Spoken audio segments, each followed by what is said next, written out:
Hey guys, it's Danny. Today we're going to discuss about the difference between keikis and new growth when it comes to orchids.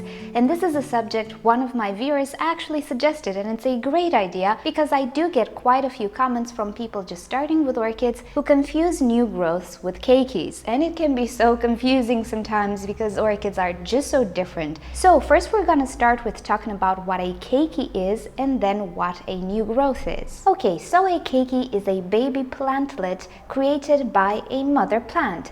It is a clone, if you will, of the mother plant, perfectly identical. Now, monopodial orchids, like Phalaenopsis, Vanda, and other orchids which do not produce pseudobulbs, are more prone to creating keikis than Sympodials. However, there are many exceptions. We'll talk about them towards the end of this video. So, on a monopodial orchid, such as a Phalaenopsis, a baby keiki will start to form somewhere on the base, on the axis, or even on the flower spike, on one of its nodes. The baby plantlet will grow leaves of its own, roots of its own, and by all intents and purposes, it is an exact clone of the mother plant.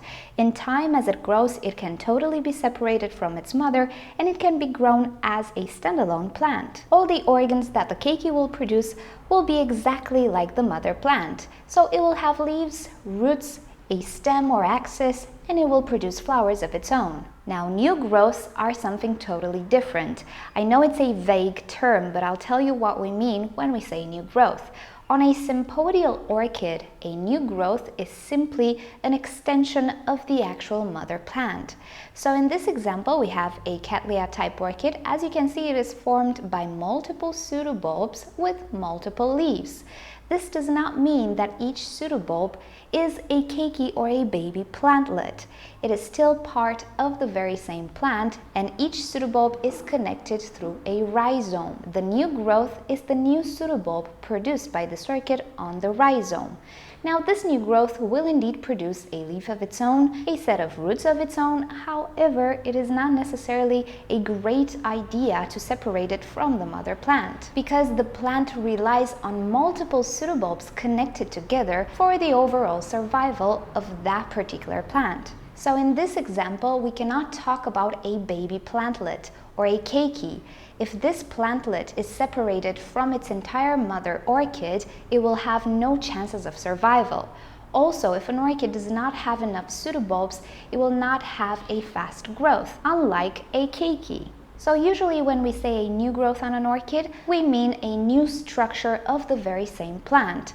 In the case of Sympodials, we refer to a new pseudobulb, but in the case of Monopodials, which do not have pseudobulbs, we simply refer to new leaves. Although not so common, usually we use this term only with Sympodial orchids.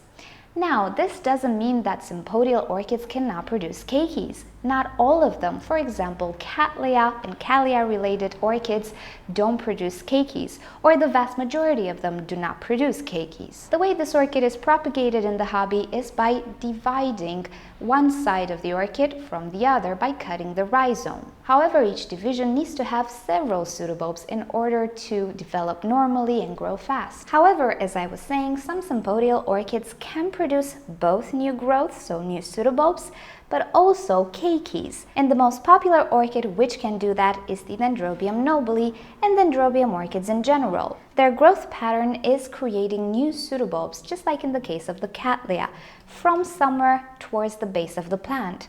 However, this orchid is perfectly capable of producing keikis higher on its cane, because as you can see, the cane of a Dendrobium nobile has multiple eyes, unlike the Cattleya. Now, each eye is capable of producing both flowers and keikis. So in this instance, we can talk about a Sympodial orchid which can have new growth towards the base connected through the rhizome, and also keikis on the upper portions of the canes produced by one of the nodes. Another Sympodial orchid which can produce keikis and new growths is the Tolumnia orchid. Now, this orchid will produce new growth from somewhere on its base, as you can see right here. But this orchid, or some particular species of this orchid, can produce keikis along their flower spikes, just like a Phalaenopsis orchid. Some species even propagate this way.